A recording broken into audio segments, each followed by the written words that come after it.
দেখলামও BNP ক্ষমতায় এসে আওয়ামী লীগের রাজনীতি করার পথ সহজ হয়ে গেল কেমনটা মনে হচ্ছে। এই যে বলছে যে বিভিন্ন জায়গায় আওয়ামী লীগের কার্যালয়গুলো খোলা হচ্ছে, খুলে দিচ্ছে, জয় বাংলা স্লোগান দিচ্ছে এবং বিএনপির নেতারা গিয়ে গিয়ে খুলেও দিচ্ছে এরকম।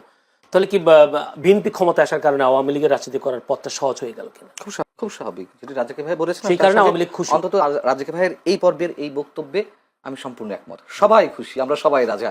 এখন বিষয় হচ্ছে যে শুধু আওয়ামী লীগ বিএনপি বা যার যা জায়গা থেকে খুশি তা না। দেখুন, এটি বাস্তবতা। বাংলাদেশের মানুষ যে দলই করুক না কেন, আমি সবসময় একটি কথা বলি, 80 থেকে 90% মানুষ মুক্তিযুদ্ধের চেতনায় বিশ্বাসী।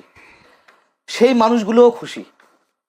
মানুষের মধ্যে তো একটা আতঙ্ক ছিল, একটা আশঙ্কা ছিল, অথবা আর একটা অংশের মধ্যে আশাবাদ ছিল জামাত ক্ষমতা চলে আসছে। ম্যাটিকুলাস ডিজাইন দিয়ে হোক, সেটা ইঞ্জিনিয়ারিং করে হোক বা মেকানিজম করে হোক, জামাত ক্ষমতায় চলে, অথবা ভোটের মাধ্যমে, মনে করেন যে কোনো কোনো একটা অংশ তারা বলছিল ভোটের মাধ্যমে জামাত চলে আসবে, তারা ঠিকই বলছিল, আবার আতঙ্কেও ছিল। আপনি নিশ্চয়ই, আমি আর কাউকে না দিয়ে উদাহরণ না দিই, আমি তো একজন সিটিজেন হিসেবে, একজন সাধারণ মানুষ হিসেবে আমি তো চাই স্বাধীনতার বিরোধী কোনো শক্তি না আসুক। হ্যাঁ, সেদিক থেকে আমিও খুশি, অন্তত এই জায়গা থেকে। সেটাই বলছি, জি ভাই, সবাই খুশি। এটা তো বলতে হবে। তার কারণ এই যে স্বাধীনতা 54 বছর পর এসে এখনো এই যে এনসিপি, আমি সব নেতাদের কথা বলছি না, এনসিপির বিশাল একটা বিশেষ একটি অংশ অথবা জামাতের একটা অংশ, তারা মুক্তিযুদ্ধকে যেভাবে খাটো করেছে, এটা তো মেনে নেওয়া যায় না। এবং 18 মাস, জয়নুল আপনি বলুন, নিজেকে আদালতের কাঠগড়ায় দাঁড় করেন, মনে করেন যে সাক্ষ্য দেন, আপনি কি নিশ্চিন্তে থাকতে পেরেছেন? মানুষের জীবনের নাভিশ্বাস উঠেছে নিরাপত্তার দিক থেকে। নতুন যে মবতন্ত্র কায়েম হয়েছিল, যে মানে কখন কে মবের শিকার হবে কেউ বলতে পারছিল না, এবং এইগুলো কে ঘটিয়েছে? সবাই মিলেমিশে ঘটিয়েছে। জামাত ঘটিয়েছে, বিএনপি লোকেরা ঘটিয়েছে, এনসিপি ঘটিয়েছে। আশা করেন মবতন্ত্র হবে কি হবে না? কমবে তো বটেই, কমবে বটেই, মানে একেবারে যে বন্ধ হয়ে যাবে রাতারাতি তা না, তবে অবশ্যই কমবে এবং একটা সময় বন্ধও হবে, এটুকু আশা করি। এবং তারেক রহমান যে আশাবাদ মানুষের মনে জাগাচ্ছে, মানে আমি তো প্রথমে বলেছি, ব্রুট মেজরিটি অবশ্যই খারাপ দৃষ্টান্ত হয়ে আছে যুগে যুগে। এবারও যে খারাপ হবে তা বলা যায় না, তবে আমরা আশা করতে পারি। তিনি তারা সব বিরোধী দলের নেতাদের বাসায় গিয়ে গিয়ে দেখা করছেন, নতুন সংস্কৃতি, অবশ্যই এটা ভালো উদ্যোগ।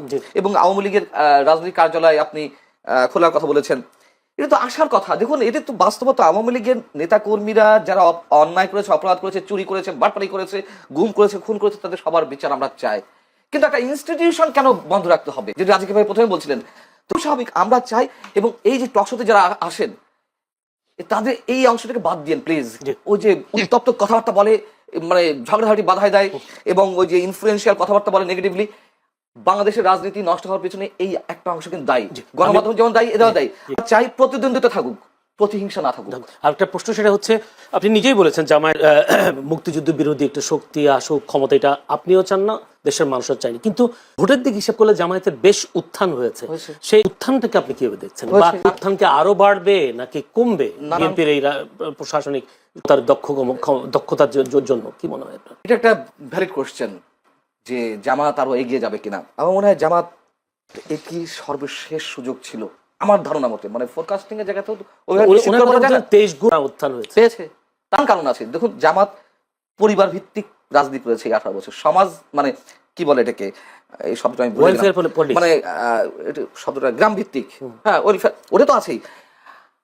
জামাতের রোকন সদস্য সম্ভবত 2008 সালে ছিল 15,000, সেটি বেড়ে হয়েছে, আমি দ্য ডিপ্লোম্যাটের পরিসংখ্যান বলছি, দ্য ডিপ্লোম্যাট বা বাংলাদেশের বিভিন্ন গোয়েন্দা সংস্থার রিপোর্ট অনুযায়ী বলেছে। আওয়ামী লীগের সময় 2023 সেপ্টেম্বরে, 2024 জানুয়ারি নির্বাচনের আগে 2023 সেপ্টেম্বরে দ্য ডিপ্লোম্যাট একটা নিবন্ধ দিয়েছিল, প্রকাশ হয়েছিল। ওইখানে দেখাচ্ছে যে 15,000 থেকে তারা এই 15 বছরে 70,000 সামথিং তাদের কোন সদস্য, এবং তারা গ্রাম ভিত্তিক কাজ করেছে। দেখুন, এর মধ্যে আরো অনেক কারণ আছে। তাহলে আওয়ামী লীগের দমপীড়ন ওদেরকে আরো উত্থান বাড়িয়ে দিল। এটা অবশ্যই তাদের প্রতি কৌশল, তাদের রাজনৈতিক কৌশলগুলোকে আমি স্যালুট করি। তাদের যে সাংগঠনিক ভিত্তি, আপনি ইচ্ছা করলেই টাকা দিয়ে যে কোনো দলের সদস্য, প্রেসিডেন্ট মেম্বার হয়ে যেতে পারেন। আমি চ্যালেঞ্জ করে বলছি, কয়েক কোটি টাকা, মানে দল বুঝে অবস্থা। তো শিল্পপতিরা হচ্ছে না, বড় বড় পদে যাচ্ছে না বড় দুই দলে।